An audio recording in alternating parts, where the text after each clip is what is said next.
Nosotros en materia de presencialidad todavía no tenemos la presencialidad plena, tenemos una presencialidad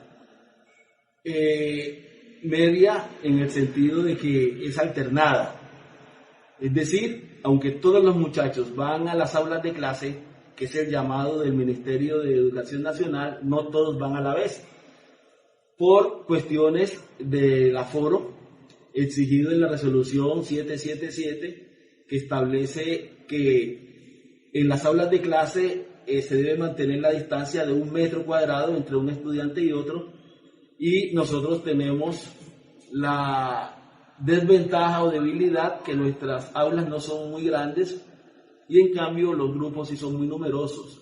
En ese sentido se vienen dividiendo los grupos en 2 partes, los cuales asisten a su vez a las clases también partiendo la jornada. Es decir, el grupo tercero de primaria, cuyo horario es de 6 de la mañana a 12 del día, se divide el grupo en 2 y una parte va de 6 a 9 y la otra va de 9 a 12.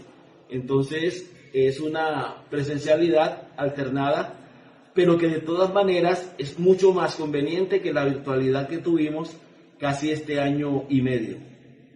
Y como usted sabe, la pandemia nos sorprendió a todos.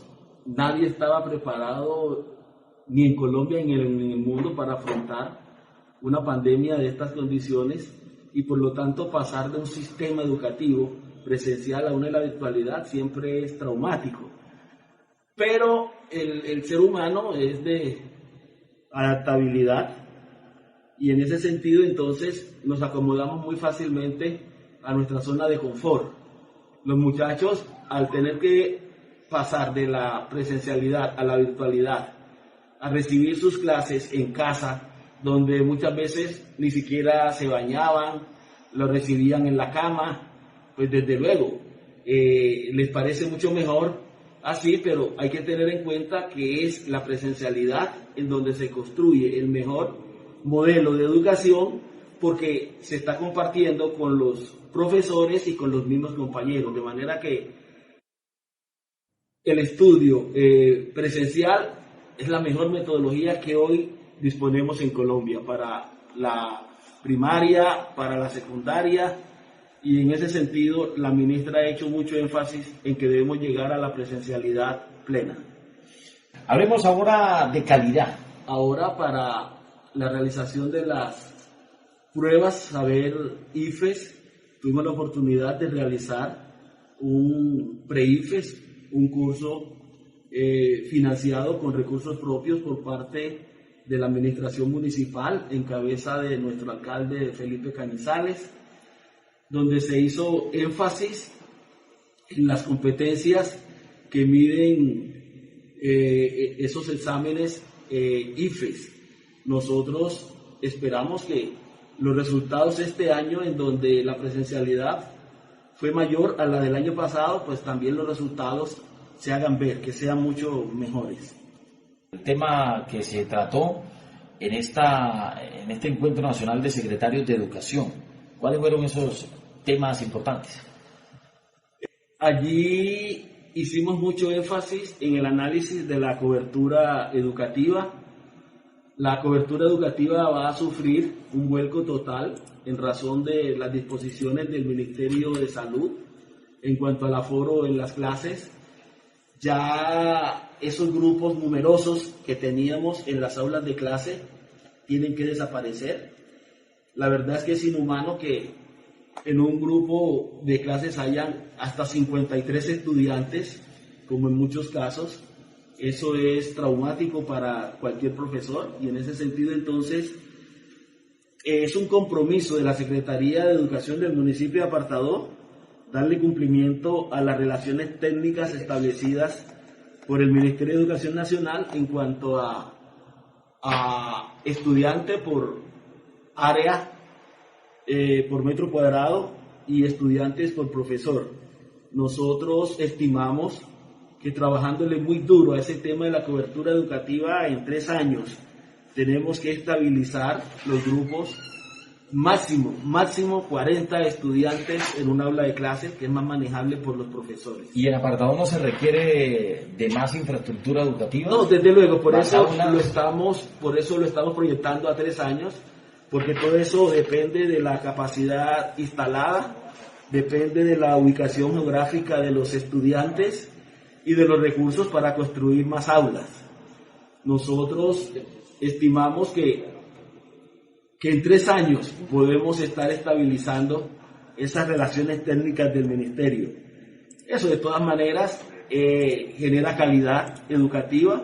No es lo mismo que un docente le dé clases a un grupo de 40 estudiantes que a un grupo de 53 estudiantes, porque no va a ser una capacitación casi que personalizada.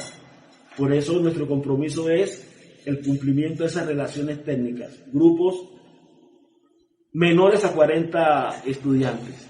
Entonces, en ese aspecto de la cobertura educativa, ya incluso en este momento ya se construyó y fue aprobado el plan de proyección de cupos para el 2022, en donde estamos teniendo en cuenta todas estas recomendaciones del Ministerio de Educación Nacional de rebajarle la cantidad de estudiantes por grupo.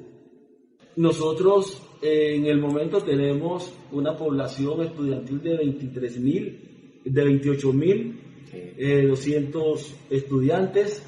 Estimamos conservar esa misma cantidad, pero tratando de reubicarlos de acuerdo con la ubicación geográfica de los estudiantes y aprovechando al máximo la capacidad instalada que tenemos en las diferentes instituciones educativas, porque usted sabe, por ejemplo, que en Madre Laura no le cabe un estudiante más, pero en cambio sí tenemos aulas desocupadas en el EMEPA y tenemos aulas desocupadas en la institución educativa José Celestino Mutis, o megacolegio como le llamamos a la institución educativa ubicada en el barrio Serranía.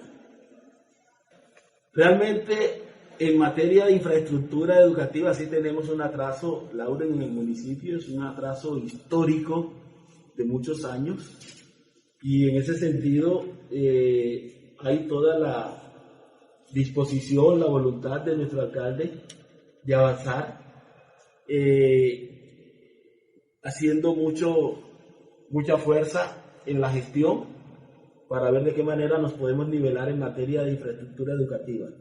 Nosotros tenemos un grave problema en el municipio de Apartadó en cuanto a la educación rural, porque todos los predios donde funcionan las instituciones educativas están sin formalizar. Y eso hace que el municipio no pueda invertir en esos predios por ser predios particulares, por ser predios privados. De allí que las condiciones de infraestructura en esas escuelitas rurales son muy malas, son muy precarias. En este momento el alcalde dispuso de unos recursos para formalizar 15 predios. Estamos presentando el proyecto para formalizar 15 predios rurales con los cuales vamos a avanzar. Una vez que estén formalizados, estamos haciendo la alianza público-privada con Fundaunivan, con la Cámara de Comercio, es decir, con todos los actores que hacen parte del Consejo de Gobernanza, para invertir unos recursos en el mejoramiento de la infraestructura educativa de las escuelas rurales. Aunque el señor de manera muy generosa donó el predio, pero la administración municipal no tuvo en cuenta legalizarlo y formalizarlo, sabiendo que si el predio sigue siendo particular o privado, no se pueden hacer inversiones en él. De allí entonces que las condiciones de infraestructura de esas escuelas esté en pésimas condiciones. El ministerio es consciente de eso, porque no solamente eso pasa en Apartadó, tenemos que decir que no es solamente en Apartadó, ese es un problema nacional, y por eso el ministerio, consciente de eso, en este momento tiene abierta una convocatoria para el mejoramiento de la infraestructura educativa rural para escuelas incluso que solamente tengan el certificado de sana posesión. En la visita que hice al FIE, al Fondo de Inversiones de Infraestructura Educativa, nos decían que ese era un logro muy importante, porque se presentaron más de 30.000 proyectos de mejoramiento de la calidad de la infraestructura educativa, entre los cuales nosotros, como Secretaría de Educación Municipal, presentamos 45 proyectos de mejoramiento de esa infraestructura educativa de nuestras escuelitas rurales. Bueno, hay que esperar también que el gobierno nacional, a través del Ministerio de Educación, haga lo propio y nos diga, hombre, le corresponde al apartado 30 mejoramientos, ¿no?